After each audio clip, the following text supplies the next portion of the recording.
Seen this take place, this sort of enabling of the civil rights movement thanks to new social media platforms right around the world, be it you talk about Black Lives Matters or in Hong Kong. So how is this playing out in Thailand?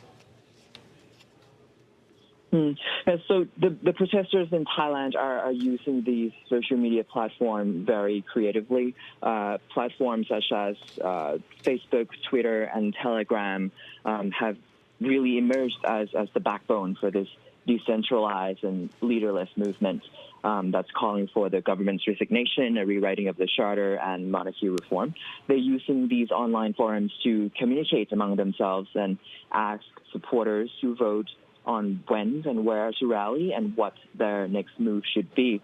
Earlier this week, for example, the organizers asked supporters on Facebook whether they should hold rallies that day, using the care emoji reaction on Facebook to say, let's rest for one day, and the wow emoji as a vote for keep going.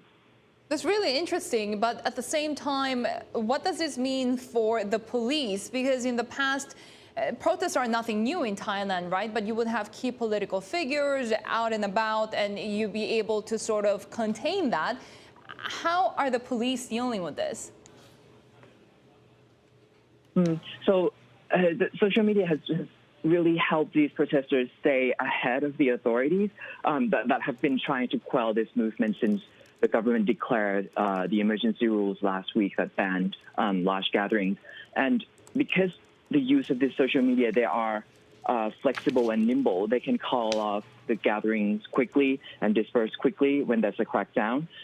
They can move to a new location if the police block off that area, for example. We've seen these similar tactics used by protesters in Hong Kong, of course. And for the most part, it has kept authorities off balance.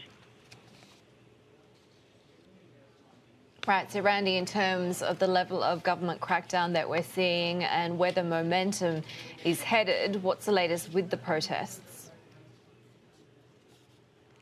We still continue to see daily gatherings since Wednesday last week. The movement has escalated with gatherings in several locations in Bangkok and across Thailand in several provinces. Yesterday, the government backed the plan for the parliament to hold a special session next week to discuss pathway to de-escalate this movement. But the protesters have vowed to carry on their demonstrations until their demands are met, with another gathering expected later this afternoon.